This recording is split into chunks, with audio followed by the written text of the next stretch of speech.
everybody. Welcome. I just noticed that there's one person who will log out and come back in for a small technical issue, but nevertheless, I'm already wanting to welcome all of you. It's for our roundtable today, Constructing Tomorrow, Women's Visionary Leadership in Technological Innovation. I think that's a pretty solid title to start off the new year with. 2024. Really looking forward to what it brings to all of us. And maybe let's get started and introduce yourselves. My name is Isabel. I'm, besides the director for GatherVerse Europe, also president of Euromersive. I have some other hats as well, and mainly involving women and humanity within emerging technologies. So happy to be your moderator this evening, but it's all about you, lovely ladies. So please introduce us shortly, who you are and what you're mainly focusing on. Maybe let's start. I'm just following the lines in here with Dr. Morris. If I pronounce it well, or if you prefer to your first name, it's whatever works for you. I got it under control. Hi, everyone. Happy New Year. I am Dr. Messina Morris. I am the Metaversity Director at Morehouse College in Atlanta, Georgia. I am also an senior assistant professor of education. I'm a biomolecular chemist by training and the CEO and founder of Metaverse United, where we help people find where they belong in the embodiment of the internet. So you can find me at unitethemetaverse.com, but created the first metaversity in the world at Morehouse College, where we have 2,200 young Black male students. We have we've taught 43 full virtual reality courses using the MetaQuest 2 headset.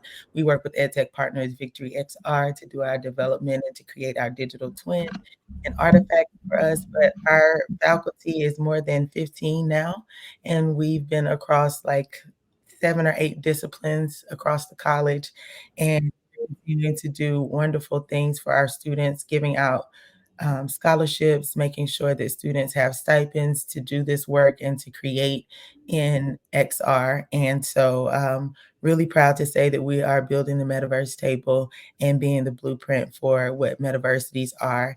And I am very keen on helping people find where they belong, especially our neurodivergent population. I'm a mother of 5 sons, and my son, Seth, has autism. So I'm an advocate for XR accessibility in the metaverse as well. And so that is who I am. Thank you for having me. Amazing. It's a great job that you're doing, and already many points that we definitely come back to later on. Allison, welcome. Hi, I'm really happy to be here. This is a great panel. Everybody keeps telling me how great this panel is. So a little intimidated, but really happy to be here. I am the founder and president of the Metaverse Chamber of Commerce, which is one of my worlds or immersive experiences that I'm building in several different areas in order to bring the businesses coming in more exposure in a way that they're used to, which is networking and getting together, business expos. I have a lot of experience in running chambers of commerce and other organizations, and it just seemed a natural fit. I work on some other immersive experience with some of my teams, and we're just building along with everybody else as we go along. I have been in the tech business, I suppose, since the 90s with the internet and the World Wide Web, where I used to try to get people in there and help businesses get onto the web. And now, Web 2, and now we're getting onto Web 3. I'm very much also, I'm very impressed with Morehouse, and I'm very interested in education. And I'm really, as I said, I'm really happy to be here, and I look forward to this. Amazing. Thank you so much and welcome. Stacy, welcome. Hi, everyone. I'm so happy to be back in the GatherVerse. I always just feel so happy when I hear the music that I know the countdown music and we're ready to go. I am the co-founder of Teatro del Corazón and Block of Love. What we do is we really democratize access to the arts through emerging technology. With Block of Love, what we're doing is a series of just regular 2D video films for the Forest Service around justice, equity, diversity, and inclusion. But we were also, or we are, we have created the first ever 360 videos for the Forest Service around forest health protection, specifically around invasive species. So we're really bringing, I think, federal agencies into the 21st century around technology. But what I'm really, really interested in talking about today is more our work on combating disinformation. In the lead up to the election in 2024, as we see, there's a lot of kind of misinfo out there. And so part of my work outside of the arts and nature and the Forest Service is really thinking ahead about how we counter disinformation, because it's obviously a huge issue that we all will need to confront. So I'm old enough to have so many different experiences, but I think that's enough. Thank you. Lovely. Looking forward to discuss more further. Juliana, welcome. Oh, hi. It's been really great to come on to GatherVerse, and I wanted to thank you for this opportunity. So I'm Juliana. I'm an immersive artist. I've been working in the metaverse, well, creating meta worlds, I suppose, since 2019. I come from a long line of healers. So my great grandfather was actually the private physician to the emperor in China. So Wow. It's kind of interesting. It's quite the legacy. And so what I bring to the metaverse is I create works that allow people to immerse themselves into artwork that inspire awe and wonder, and that combat the loneliness and the depression and the stress that we've all been going through. And in every sort of way, including my own way that I'm still forging ahead, I'm celebrating the human condition, good, bad, and ugly. So thank you for having me. Thank you for being here. It's really impressive. Claire, good afternoon or good morning for you, because I'm not sure. I myself am in Europe. For me, it's evening, but yeah, for most of you, it's morning. So welcome. Thank you very much. Yes, I'm in New York City, so it's morning here. Thank you. It's lovely to be here. I'm so excited to be joining you all. Amongst people, I've followed many of your work, and actually Dr. Morris was a person who I saw early on in my XR career, and she really inspired me to join this area. So I'm the founder of Living Machines Media, and it is an extended reality consulting company working with a number of projects like VR, VR art projects like Juliana was just talking about, but also working on organizations that are a lot of nonprofits, working on with arts organizations, and also working with right now an awards show, doing publicity for them. So a wide variety of projects, primarily working in the support space. So I'm not a builder myself, but I support a lot of creators who are, my background is in film and TV. And one of my primary focuses is really ethics in extended reality and technology in general. And I'm a part of a number of organizations that focus on that, such as All Tech is Human, and particularly the XR Guild, where I do fundraising and event planning and a number of things like that. Because I believe as we move forward with technology, we're having this conversation right now very publicly about artificial intelligence, fortunately, but it's important that this stay at the forefront of our mind. And extended reality, for example, you know, it's not in the mainstream, not that many people are thinking about it right now. But there are a lot of, you know, ethics to be building in from the ground floor when it comes to, for example, biometric data being collected and a number of other, you know, cameras tracking us. So that is very important to me and one of the focuses of my work. Totally. I couldn't agree more. So we'll definitely touch base upon that. I'm not sure if Gio is already back in the studio. I think she has some issues with the connection. But as soon as she's getting back, we'll Oh, okay. She's back in the game. Hi, so brilliant. sorry. Don't worry. It can happen. It's I'm That's in also the part of UK. technology.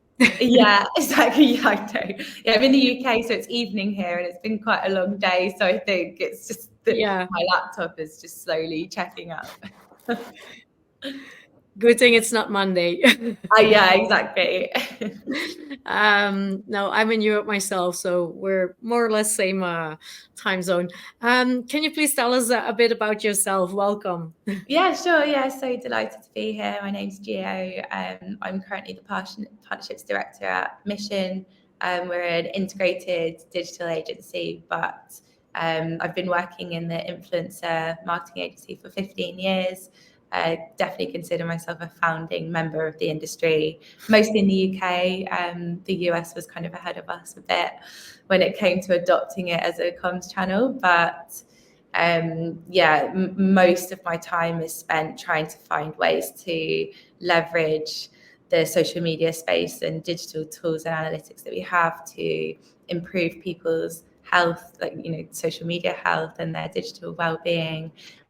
I think it's a really big challenge, and we see there's so many data points now that show a growing connection between people's digital media use and their own self-worth. We see it in teenagers and their self-image and mental health.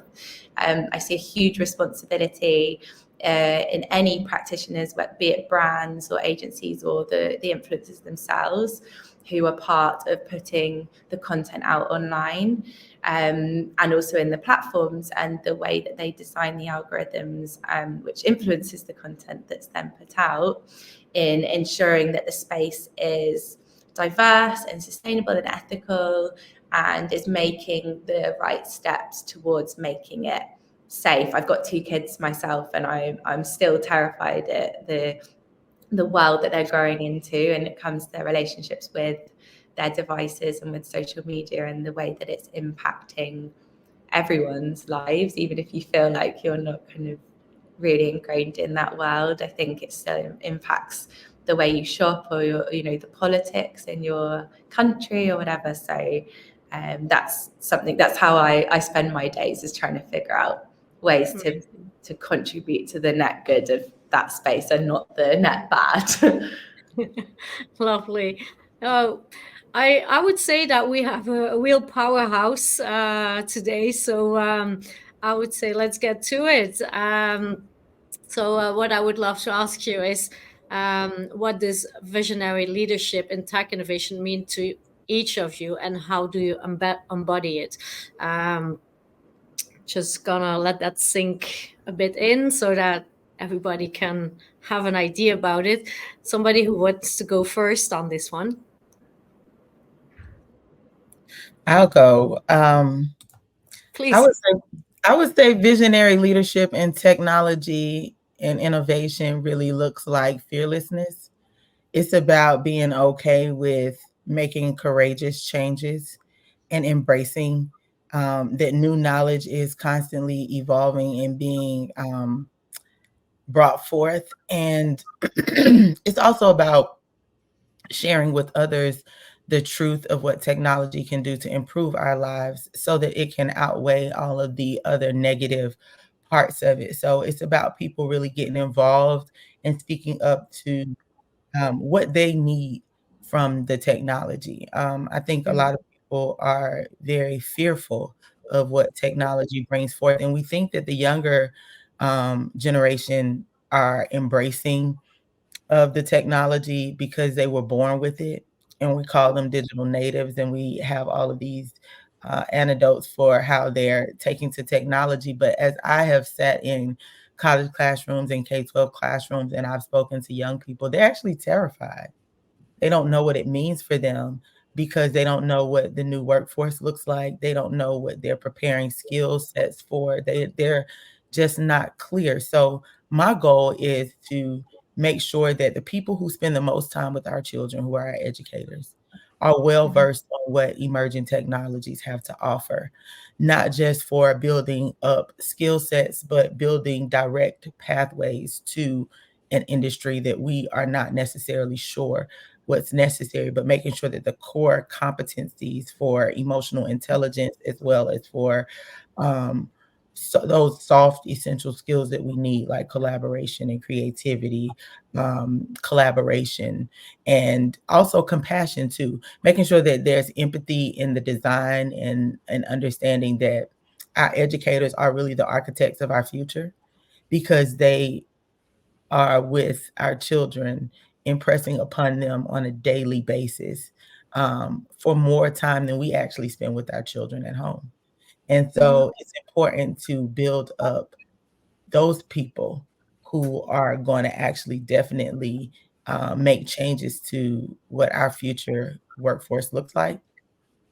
And make sure that we are keeping them abreast of the changes and the things that are happening in emerging technology, and give them the tools that they need to engage our young people, so that we have a scientifically literate, technologically adept workforce, and just community. So we have to pour into our educators, I think. So that's my goal. Totally. There's one small thing that I didn't hear, but I suppose it's definitely integrated. For me personally, I would say education is the cornerstone of humanity. But together with that comes also a critical mindset. Instead of teaching children what to think, teach them how to think. And I think that is something that should be present everywhere. And that is also reflecting back on what Stacey said before about disinformation, about ethics and so forth and so on, that you can really, like Claire also mentioned, and all of you, in fact, being able to detect if something is real or not, because that is what we learned when we were growing up. But today, if something is real or not, there are already children or teenagers going to a plastic surgeon. I want to look like this, showing a filter from I don't know what social media platform, thinking that is real. All of them. Augmented reality has hit social media so long ago, and people are so unaware. But yeah. Exactly. And I think that is, would you see that also as something essential within the educational part? Yes, being able to accept that you are unique creation, and everything that you bring forth in terms of your genius, your talents, and your gifts are a necessary component of what our society needs, and how to make people really delve deep into that. So I do a lot of metacognitive work with my students and with my pre-service and in-service educational partners and young people, because they need to know that the giftedness that they already have is achievable and attainable, and that these ideas, these innovative pathways that they are thinking of, means that that is their value add to society. And they need to be confident in knowing how to own their genius, and not that a machine is more intellectually competent than you are, but that we can use these tools to help to build up new cognitive infrastructure in our own neural networks, so that we can be better as a human race. So that is the whole hope for the use of this technology. And yes, our educators play a key role in that. Also in the mental wellness, in the being able to tether and understand how much of technology is needed for our young people, and how much of learning in the analog world is also necessary, and being able to balance the two. We always say that you learn, Steve Grubbs always says, put it like this, let me quote him well, the CEO of Victory XR, he always says, learn in both worlds. And that's true. We want to learn in both worlds, not just a virtual world, but also the real world, and hoping that these skills are transferable. Totally amazing. Thank you so much, Alison. I'm sorry. We'll come right after to you, Stacey. Alison, I saw you also raise your hands before. Please. Oh, I was going to say that, to me, visionary leadership is really just living outside of the box. I was taught, and I know there's there's a question about mentorship, and I was always taught to look at things a different way. And with education, I'm currently in grad school for international studies, and I decided to go back because I think that this world in particular in XR encompasses globally. And I figured I would go back and start seeing where this could fit in. And it's new to them, to my professors, when we talk about what I want to do. And I want to incorporate XR and find a way to take that global in the studying and sustainability, equity, all of it. I think that this is going to lead the way. And one of the classes I recently took was called Design Thinking, which is really about laying out your vision. And it's me and I'm in the grads part, but there were several undergrads because it was an extra course. And I assumed I'd be the least technological worry or person in the group, although I know how to do it all. But I ended up doing all of it because the younger students, you would think that they do this all day, and I found that they really didn't. So I spent a lot of time talking about that with them and building. So I think that the visionary leadership is just always finding a new way to do something and always explaining. I like to explain why and how, and hope that everybody that I might be talking to will go and take that. And that's really how I try to bring it out in leadership. It's really fascinating that indeed to notice, also a bit comparable to what Dr. Morris said about not necessarily the kids being, or the youngsters, I'm sorry, the youngsters not being busy with it all the time, despite what we think. It's pretty fascinating to remark. So you see big differences between girls and boys, or? Yeah, well, not in the way that you would think. The group was all women, but there were a couple of men in the class, and they actually were less technologically inclined. Every chance you had a chance with the design thinking, you make storyboards, and every time I noticed the men would draw and the women would create something, from digital. And I was looking, because I look at that too, because back in the 90s with the internet and the stories were all that the women were hanging back. And that's a big part of what I was trying to do, was get more women involved. And because it's a great equal ground, like leveling the playing field kind of thing. And the stories are still around, that the women in the classes will sometimes hang back in the elementary or, middle school and things like that. So I still think that there is that divide there, which is why I try to work with as many women as possible, because this is another shot at the equality. Like I think kind of what Claire was saying about making sure everybody's involved and we all do it, the best way possible and include everybody, and also teach everybody how to do it fairly and equitably. So. Totally. It's still a little bit there. It's not like it was, but I'm happy. No, I do agree. It's we might come to that later, but I had a similar experience with a campaign we did with Women in Immersive Tech Europe, and with young girls that were not coming from STEM education at all, and in only 8 weeks' time managed to pull it off, like in a way that is mind-blowing and so inspiring. We'll have much more to discuss later on, but now it's all about all of you. So it's very fascinating. Stacy, please. So I would say, and I like what Allison said about, the box, but I think we should just throw away the box, right? There is no box. And my mentor, Nancy Conrad, said, it's the no box toolbox, right? So I think, like Dr. Morris said, it's being fearless, it's having courage and being able to fail. Because as, visionaries, we know a lot more than, other people within our companies, people that are far younger than we are, older than we are. And I think we have to be the trailblazers with regards to like, you know what, guys, we're going to just try it out.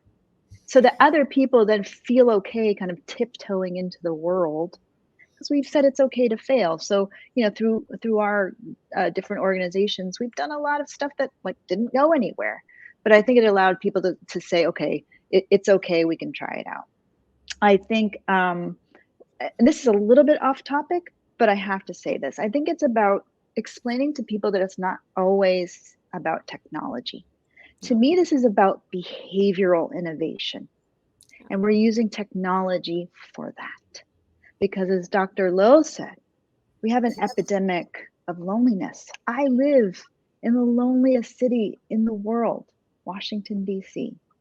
So how, as leaders, do we solve for those massive epidemics using technology? So I think sometimes it's reframing and saying, we're not just visionary leaders in technology. We're leaders in wanting to make the world a better place using technology.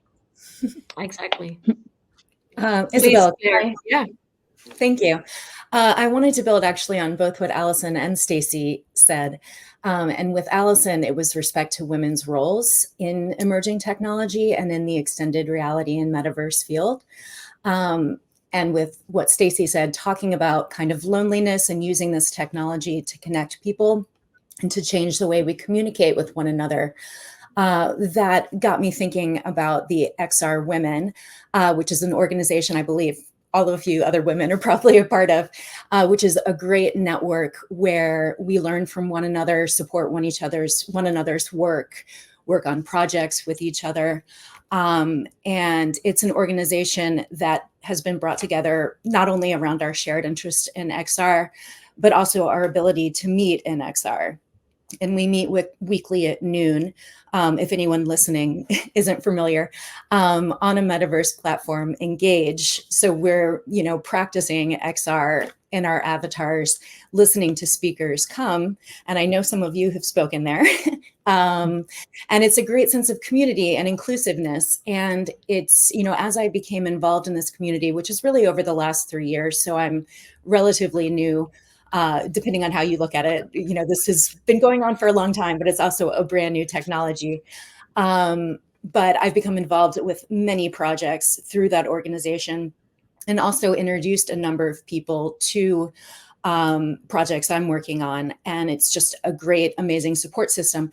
And I found in XR, there are a lot of women leaders. A lot of the projects being done are being spearheaded by women and created by women. And I feel like that, when I look at other tech organizations, that's often not the case. So it feels great how inclusive this organization is. And I think not only are women really in major leadership roles, but I think women are acting as great mentors toward one another and helping welcome, new people into the space and introducing them to people and teaching them. But then also newer people to the space are bringing in like this enthusiasm and creativity and able to contribute right off the bat and actually teach others, because this is such a dynamic space. We're all constantly learning about new innovations. So there's a lot of opportunity to support one another. Totally. Nice. I don't know if Juliana would love to say something about the visionary leadership in tech innovation. Yeah, maybe So I'm in a situation right now where some difficult things are coming my way, and I've got to sort of, forge through them. But that's good in a sense, because what makes us human is our ability to be able to adapt to whatever's coming. Visionary leadership to me is a combination of user experience design, which that's sort of my background, and the amalgamation between narrative and story. So I think what I strive to do in my artwork, a lot of people have asked me why you've managed to excite people with your work, and you've created these mythologies and spaces that are full of awe and wonder, and they're extremely healing. But what is it about your work that resonates with people? And why were you able to win, XYZ award, and what brought you to the space? And I think I've gone through an incredible amount of difficulty to get here. I've had to forge ahead where there were incredible empaths people who would tell me, you can't do this. Like, who are you to do this? And how dare you enter, quote unquote, our field? What field? There is no field. So I encourage everybody to think first, to have a critical thinking mindset. So I don't say a lot because I express most of my work in the worlds that I create. And in those areas, I take pieces of experiences that you would find out in the human world. And for example, like being in a theme park, right? We love theme parks, but how does that look at it, and how does that communicate how we're feeling at some points? How does that communicate our emotions, as opposed to being in a social space, as opposed to being in a game, right? And all of these particular genres have particular specific affordances and ways of connecting and ways of playing that allow us to come into a space and examine our stories, like whatever they may be.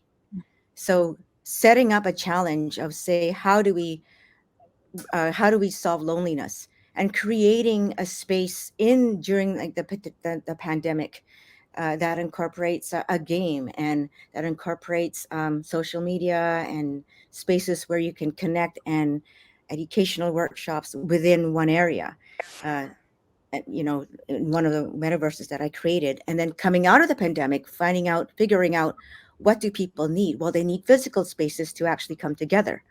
Right. And then looking at, okay, what have they done in theater? What have they done in game design again? What have they done in TikTok, social media? And then creating and innovating using the emerging media that we know today to develop and design a brand new experience that allows people to connect not only with themselves, but with others. Mm-hmm. I think that's a very important one, connecting with oneself. Because if you don't connect with yourself, how can you connect with others? That's often the I guess the three themes that I work with constantly is, what is your culture? What is your story? What is your identity? And where do you come from? Because we're heading into a world of AI where, there's so many ways that we can be blindsided, and so many ways that we can lose the sense of truth. So what is truth? And before you can impact anybody and anyone, you've got to take a look at what you do. And that's by looking at how you write, how you communicate, how you work, and what voice do you use to put out into the world. Are you an encourager? Are you somebody who creates impacts? Are you a healer? Are you a sage? What are you? And being able to discover that enables you to take the affordances that you can gather from the technologies, bring them together, and create something new. Thanks. Totally. Thank you. I've seen that we already moved to another question, but I would like to give Gio at least a chance to reply to that as well. Thank you. No, honestly, I don't think there's much I would add that these ladies haven't covered already. I think, to me, leadership is about unlocking the bigger picture thinking, and it's about the kind of strategy behind all of the action that's taking place. And I think especially in technology and the fields that we all work in, where things are moving so quickly all the time, and kind of like Juliana was saying, there's the opportunity for us to be blindsided by technology as it emerges. And I see our role in the leadership position to foresee some of the changes that are coming, by working with our networks, by analysing the tools that we have at our disposal, and then carving those paths in a way that makes things better once they're being actioned. So, yes, technology is coming in, and the easy thing to do is to just, the path that's the easiest one to take might not be the most sustainable or the most ethical or the most inclusive. And as we've seen through historical advances, often, and I think it's because leadership has traditionally been male and white and straight and wealthy, it's often almost always meant that all innovations have fallen into a bracket of destruction or a potential destruction. And I see our roles now is to change that narrative and to figure out ways that might be more challenging or more expensive or more time consuming or more difficult, but which paved the way for technology to be implemented in a much more responsible way. Yeah, totally.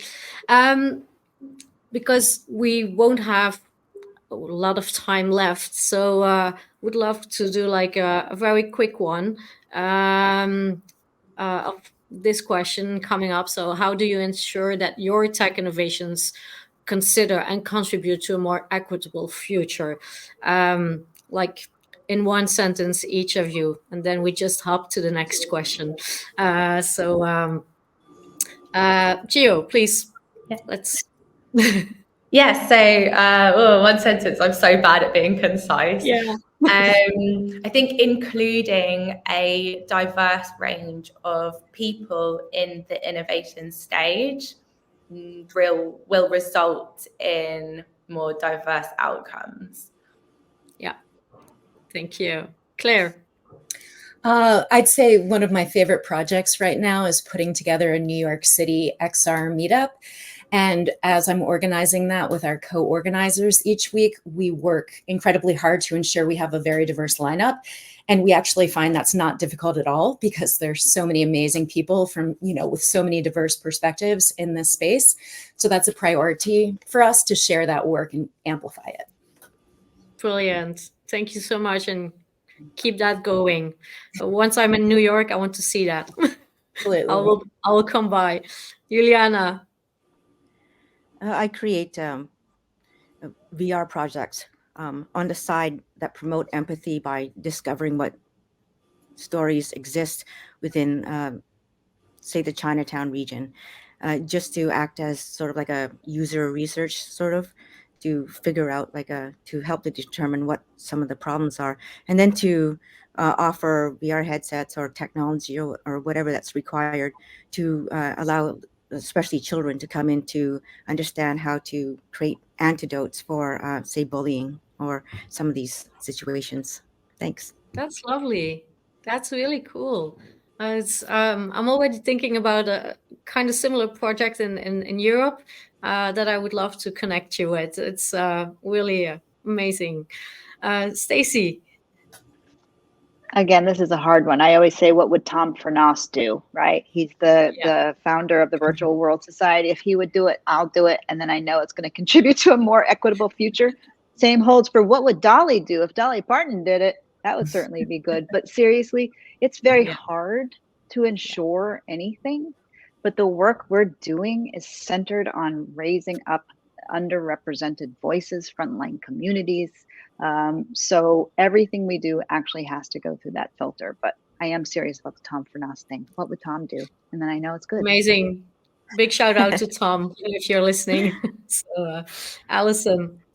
Well, it's interesting because one of the roads that I took to wherever I am now has to do with politics. I'm in DC a lot, but you think through that lens. And with the Chamber of Commerce in particular, I've made sure, or I do my best to make sure that all businesses of all sizes, whatever they're doing, there's a lot of artists in my metaverse world right now.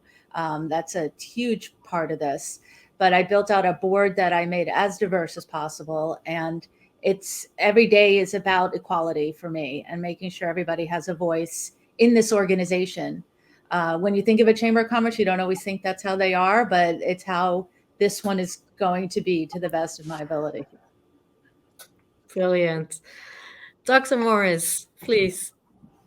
There's an African proverb that says, "She who learns teaches." And I fervently believe that women are the cornerstone of their families and they are the heart of society. And so I am looking to bring back the woman into these conversations because I feel like there needs to be some type of nurturing, some type of accessibility back to technology to help life get easier for women.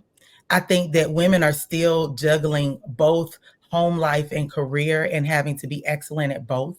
And a lot of times when we talk about women going into technology, we always talk about the barriers to accessible education, but a lot of that is not that.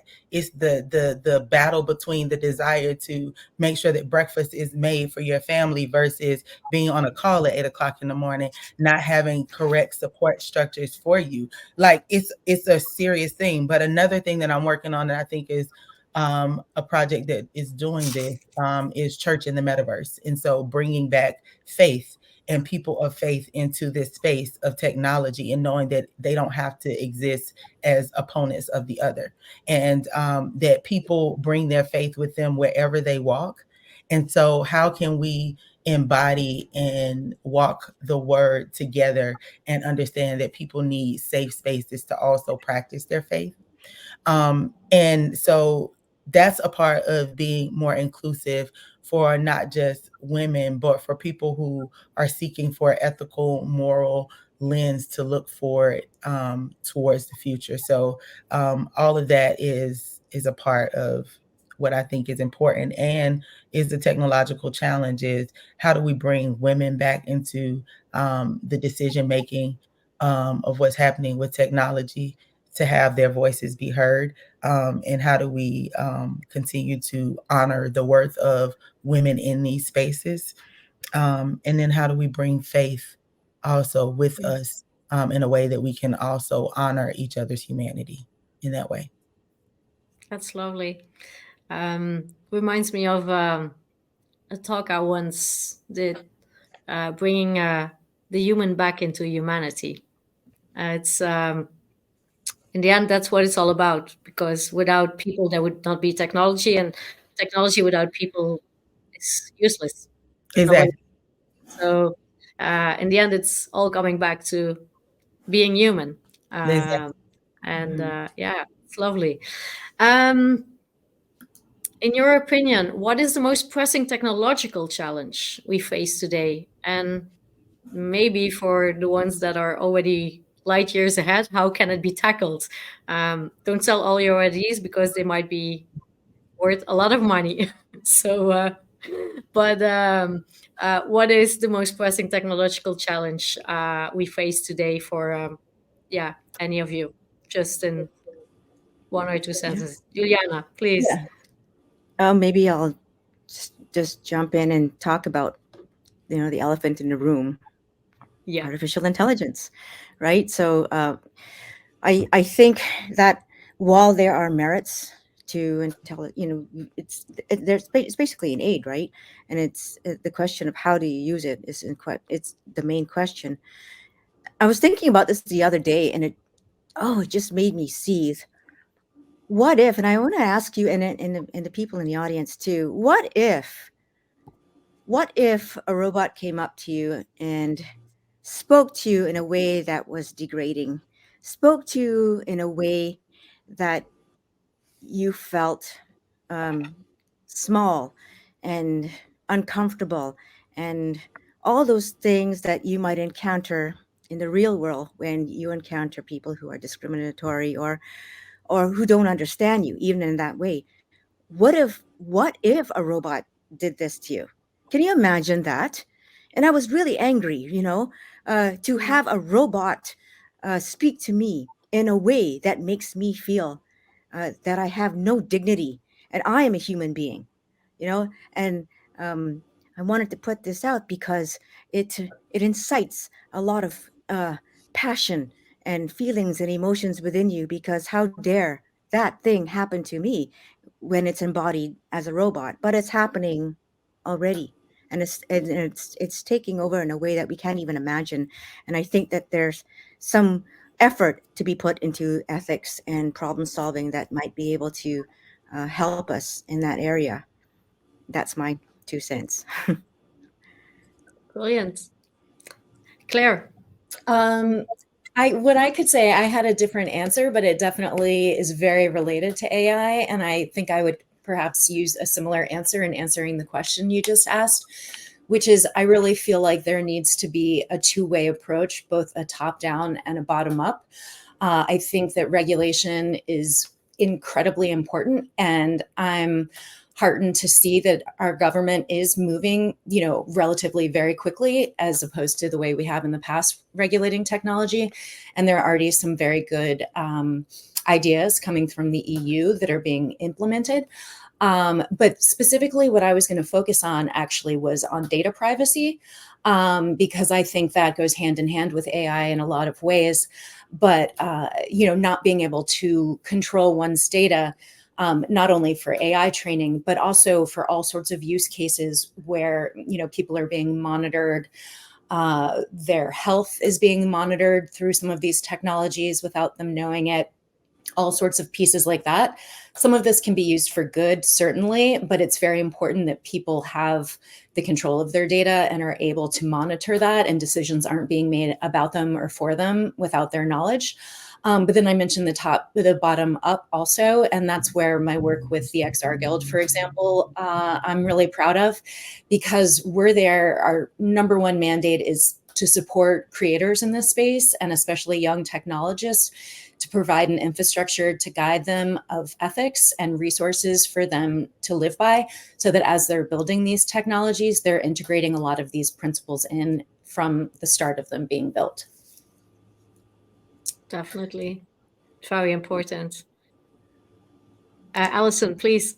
Okay. I think that, and I agree with everything on the technology side. The first two things that jumped out at me when I think about a pressing challenge is accessibility and affordability. We have an entire world out there that don't have access. And there's more people that maybe can't afford it. And I know that will fix itself. As more things get invented to get on into XR, the pricing, it's going to adjust in the economy. But accessibility, one of the projects I worked on in the last 4 years is a Broadband Affordability Act, which in the United States, which gives the accessibility to neighborhoods and communities that don't necessarily have it otherwise. And it's a great program, and I was very proud of having that go through and signed and passed. And now there's the challenge is telling everybody that they have this available to them.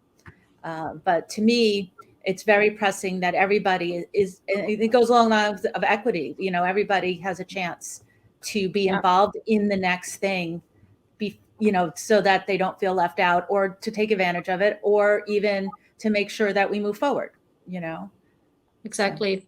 It's in fact the difference, like back in the days when you were able to read or write, you were part of society.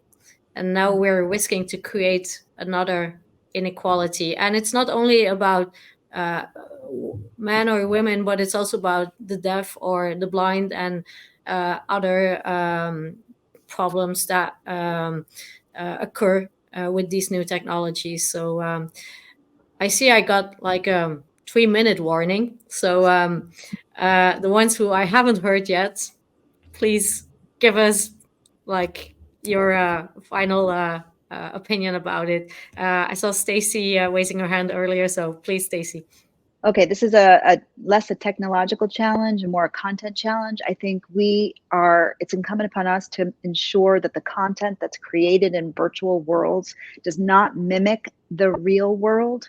With the weaponization of technology, we must counter violence in the virtual world. Otherwise, we end up with the world in which we live now. Totally. That's not what we want, at least. Dr. Morris, please. So I think one of our challenges would be education and inclusiveness. And the reason why I say inclusiveness is I'll tell you how we can merge the two really quickly. So I had a blind person come to my talk in California that I did for the American Chemical Society. And I was talking about virtual worlds and bringing the molecular world to life. And she said, Dr. Morris, I think this is great, but how as a blind person can I experience the virtual world? And I asked her, how did she experience it now? She let me interview her, and she said, I get the alt text. So if the alt text is a woman holding a baby, that's what she gets. But if it's a picture and no one put alt text, it just says picture. And if there is a a PDF before a PDF could read, it would just say PDF. Anyway, I've thought this through for such a long time. How can we merge immersive technologies and artificial intelligence? So this immersive intelligence intersection. And one of the things with helping the blind experience the world is people get lazy with alt text. What if you could enter a picture into these engines like you can for ChatGPT or DALL-E 3, and it gives you back, you say, tell me what the prompt is, and it'll tell you what the prompt is for that picture, and it gives you a very descriptive view of what that picture is. If you put that in as the alt text, then when the person who is blind is experienced in the virtual world, instead of hearing just picture, picture, picture, they hear a woman who is African American with locks holding a baby, rocking that baby, looking joyfully with the landscape of a park in the background. They get all of that information. So what if we could use this to bring about more inclusiveness? Because what we have done is really leave out a key intersection of people who cognitively can be in this space with us and help us become better, but they can't experience it the way that we have. And so how can we put together immersiveness and intelligence and make sure that the right information is getting to the people to know that they also have a place where they belong? And so that's what I do. And I've been brainstorming this for such a long time. So making sure that the neurodivergent and those people who don't have the ability to discern what's right from wrong have AI buddies that are capable of helping them navigate these spaces safely. And so me as a parent, when my child outlives me, I don't have to worry about the world in which he lives in because it's inclusive and it's built for him to be a part of. So anyway, that's. Thank you so much, Dr. Morris. I'm gonna leave the last seconds to Gio. Please kick it off. Big responsibility. I think everyone's touched on all of the relevant points. I love the range that we've got here, but I think that there's so much responsibility in ensuring that we are addressing all of the moral challenges and the ethical challenges in our innovations, and it has to be done, as Claire said, from the top down. I think we can't reverse engineer once we've already, released new developments into the world and then try and figure out how to make it inclusive and safe and ethical. We have to bring the right minds into the room at the beginning so that it's launched and educated at a point where it's not creating more divides, it's uniting. I think we sparked a lot of conversations to come. You were all very inspiring. It was an honor and a pleasure to have each and every one of you. Thank you so much for leading the way for so many other women and other people in general, for so many people out there, not just women. So thank you very much, each and every one of you, and hope to see you very soon again at the next one, at the next GatherVerse at another occasion. And see you soon.